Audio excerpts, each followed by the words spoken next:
From a personal standpoint, like you said, like I really have had to focus on myself as far as like the things I need to work and grow on. I think it's so easy to like before quarantine, like I'd work on music, and maybe wouldn't get into it like I could have. And then I would just kind of, like go meet up with my homies or whatever and just kind of like, like screw off a little bit when like I think it's important as a musician to understand like if you want to get to a certain point, like it takes a lot more than just making music. You have to work on, your ads and your PR, and you have to pretty much do all that stuff yourself in the beginning.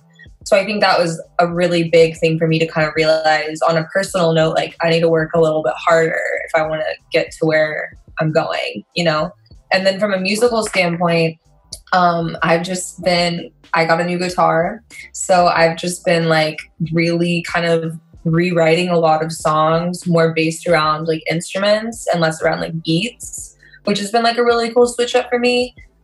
Just because like you can hear in my music, like it's a lot of both. It's like a mixture of instruments, but also like electronic elements because I want the music to slap regardless.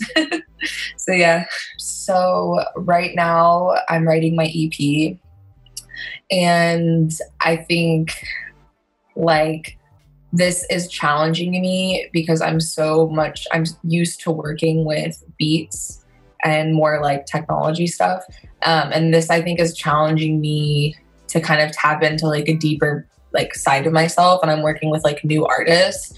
And I think that I was overthinking it, and my producer was just like, hey, like I'm just stop thinking about it so hard. Just like do it. And I don't know, I like ever since then, recordings become so much easier because you just can't think about it too much. Like Drake said, you just gotta go for it. A big thing for me kind of with Kitty Cohen was like taking on this persona because people were just telling me, so my real name's JC.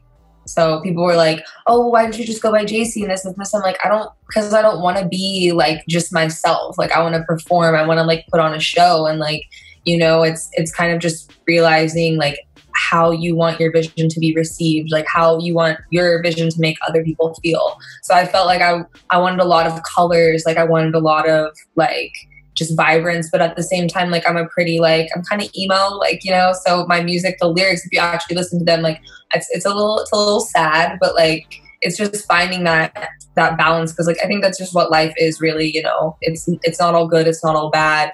And it's also like being in Austin, there's a lot of people here that are very into like analog, like they're really into the live music. And that's all good and great. But like when you have Ableton Live and all these new things that you can use nowadays, it's like, why wouldn't you? Like if you can't make it pop like that, like why wouldn't you? You know what I mean? And I think just kind of sticking by my own side on that and just not letting people like change the way I want it, then I think that's kind of why we're here. That was like the most beautiful part for me because like I just had my acoustic guitar, my piano, ukulele, like that's how I would write my songs, and they would kind of start to come out like a little bit like country western because that's just like who I am and where I'm from. But I was like, this isn't it. Like this isn't the bread and butter. Like we need some more ingredients. Exactly, like the chef.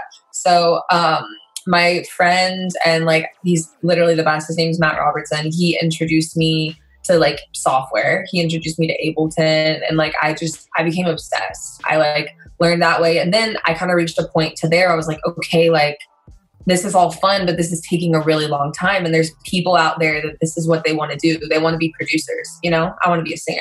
So he introduced me to this guy, Justin Johnson, who lives in Nashville. And this guy is just like a wizard on the freaking keys, the drums, and like just a super good producer. And I think really listened to what I wanted. I think a lot of times like collaborating, when you put the artist and producer duo together, sometimes the producer wants to make it a certain way and the artist wants to make it a certain way, but it's finding someone that's willing to accept your vision and just kind of listen to you. And I think that he did that, and that's kind of what took it to the next level for me.